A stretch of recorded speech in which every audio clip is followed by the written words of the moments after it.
Donc voilà, juste le temps de prendre un café, qui est là. Donc maintenant, je vais vous montrer la partie cookbook. Donc voilà, c'est ça la partie cookbook. C'est le livre de cuisine. Alors qu'est-ce que ça permet, le livre de cuisine? En fait, ça permet de préparer un peu... la chimie pour justement préparer tout ce qui est révélateur. Je prépare moi-même mes révélateurs. Alors, supposons que je veux préparer, ce soir je veux développer la Trix dans la D23. Alors là, je vais prendre, donc il faut que je prépare ma D23, hein, je l'ai pas, j'en ai pas de tout près, donc je vais dire, j'en ai plusieurs des D23, D23 séparés. Je vais prendre le D23 original, ok, et je veux dire que je vais développer 3 rouleaux de 120. Voilà, donc ça me propose 1,5 litre de chimie. La solution, voilà, donc c'est pour préparer 1,5 litre, ce qui correspond au volume des cuves Patterson, pour faire 3 rouleaux de 120.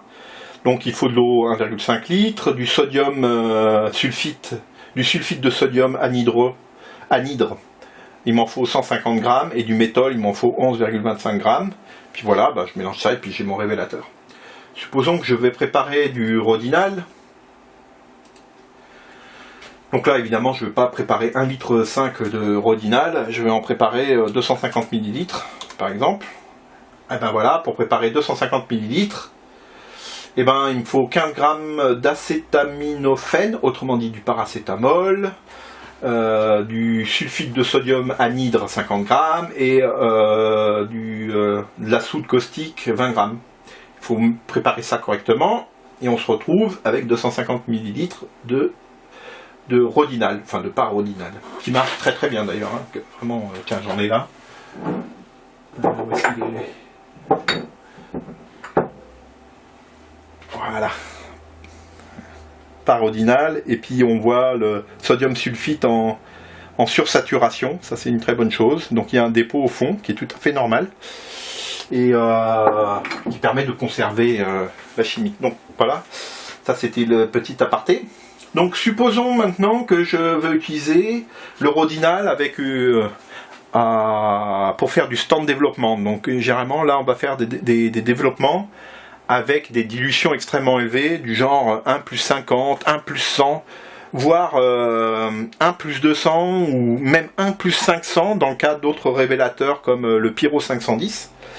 Donc là je vais mettre 1 plus 100 et je vais remettre ici 3, donc 3 rouleaux de 120 que je veux développer avec du rodinal à 1 plus 100, donc le volume c'est 1,5 litre, donc ça on s'en fout ici parce qu'on va pas préparer 1,5 litre de rodinal, mais par contre ce qui est intéressant ici c'est que j'ai dit qu'on l'utilisait à une dilution de 1 plus 100, donc il faut un volume de 15 ml de rodinal et puis 100 volumes d'eau, donc 1,5 litre d'eau, ce qui fait un total de 1 litre 515, voilà. Et après, un outil qui est assez intéressant, je calcule le ratio, la densité de film stock par surface de film à développer. Et ça c'est un paramètre très important quand on fait du stand développement ou qu'on va fonctionner avec des révélateurs extrêmement dilués. C'est qu'il faut être certain qu'il y a suffisamment de molécules actives dans le révélateur pour pouvoir développer correctement la surface de film. Donc ici, je me retrouve avec 1,5 litre de solution, je me retrouve avec une densité de 0,062 ml par square inch. Et la littérature me dit, en particulier pour le rodinal, mais ça change, qu'il faut un minimum de 0,075 ml par square inch. Donc je suis en deçà, ça veut dire qu'il n'y aura pas assez de chimie pour développer correctement les films. Donc ça veut dire que la seule façon d'augmenter cette valeur-là sans toucher à la dilution 1 plus 100, c'est d'augmenter la quantité de volume total. Donc je vais mettre 1800 ml par exemple. Et là, en mettant 1800 ml, je retrouve bien 0,075 ml par square inch. Donc là, c'est bon, on est bon pour un développement correct, en stand développement, à 1 plus 100. Donc ça c'est un petit outil comme ça qui permet vraiment de voir si on n'est pas dans les choux dans certains cas. Juste aussi pour terminer avec cet aspect révélateur là, toutes ces formules qui sont dedans, ici là j'ai tout plein de formules dedans, en fait derrière c'est ni plus ni moins qu'une feuille Excel, donc je peux mettre à jour la feuille Excel avec des nouvelles recettes sans avoir besoin à refaire, à changer le soft. Donc ça c'est un premier truc. Alors une fois qu'on est prêt, on a toujours bon, le labo il est régulé à 20 degrés, donc ça marche bien en hiver, mais en été il fait souvent plus chaud que 20 degrés. Donc souvent les recettes, les temps de développement sont donnés pour 20 degrés. Donc il n'y a pas besoin parfois d'ajuster le temps de développement. Donc supposons ici, j'ai rentré le petit correcteur là, à partir des formules d'Ilford. Donc si je mets, par exemple, si j'ai 10 minutes de référence à 20 degrés et qu'on est à 21 degrés,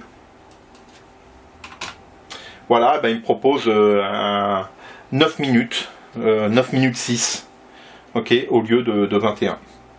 On peut faire des corrections à la louche aussi, comme recommandé par Ansel Adams dans ses bouquins, c'est-à-dire si on fait du zone système et qu'on veut ajuster à plus 25, enfin à n plus 1, n plus 2, n plus 3, n moins 1, n moins 2, n moins 3, et bien là on peut rentrer l'information ici. Par exemple, si je veux faire n plus 1, c'est plus 25. Puis voilà. Bon, ça c'est à la louche, après faut quand même étalonner ça proprement par rapport à son révélateur et tout ça, quoi.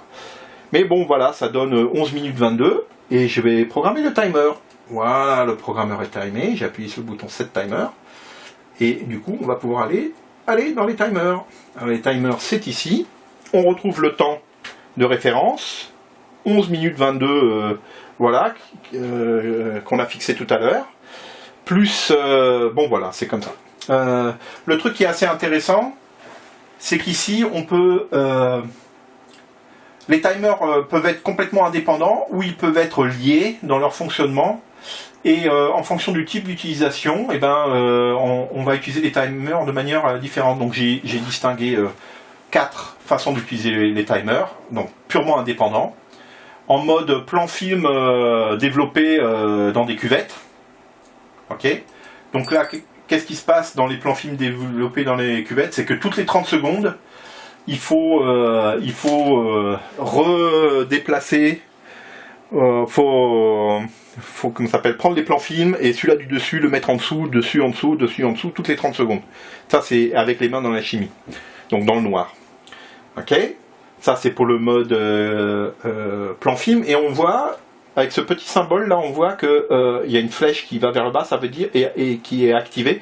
Ça veut dire que une fois que les 10 minutes sont écoulées, on va passer directement à l'autre timer qui correspond au bain d'arrêt, 30 secondes, et qui, une fois quand celui-ci sera terminé, lui aussi va passer au suivant qui est au fixateur, pareil, et puis qui va continuer sur le washing, donc le rinçage. Donc tout est enchaîné, les timers sont enchaînés les uns sur les autres, ce qui est assez pratique. Donc, ok, ça c'était le mode plan film. On a le mode Daylight Film Tank, donc c'est quoi? C'est les cuves Patterson typiquement.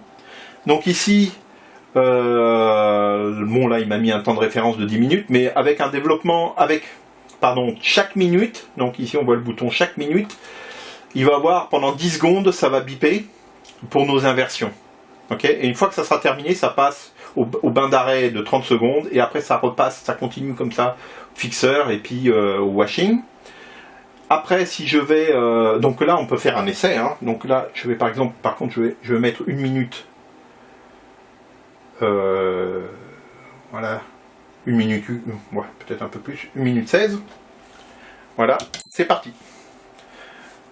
Donc là, on met la chimie dans la cuve, ok, c'est parti, cuve Patterson, ok, et chaque minute, donc je me suis synchronisé vraiment sur la minute, hein. Voilà, pendant 10 secondes, ça fait le bip, je fais mes inversions, enfin, je suis même conditionné, puisque je le fais naturellement, voilà, et puis, voilà, ça va aller jusqu'à 0, et puis on va voir qu'est-ce qui se passe. j'en profite pour boire du café. Donc voilà, et là on peut régler en fonction, on peut faire un bip toutes les 30 secondes, ça peut être juste un simple bip, 5 secondes de bip, 10 secondes de bip, 15 secondes de bip, 20 secondes de bip. Donc ça permet de s'adapter un peu à tous les styles d'agitation connus dans le... préconisé par les constructeurs, quoi.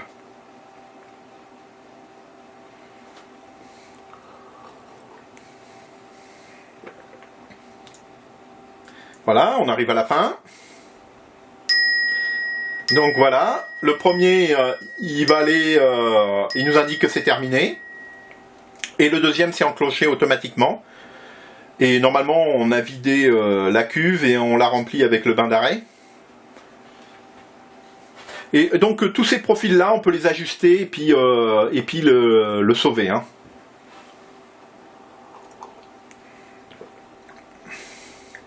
Si on met plus de temps pour le bain d'arrêt ou des choses comme ça, pour vider la cuve, voilà, ça enchaîne directement sur le fixateur.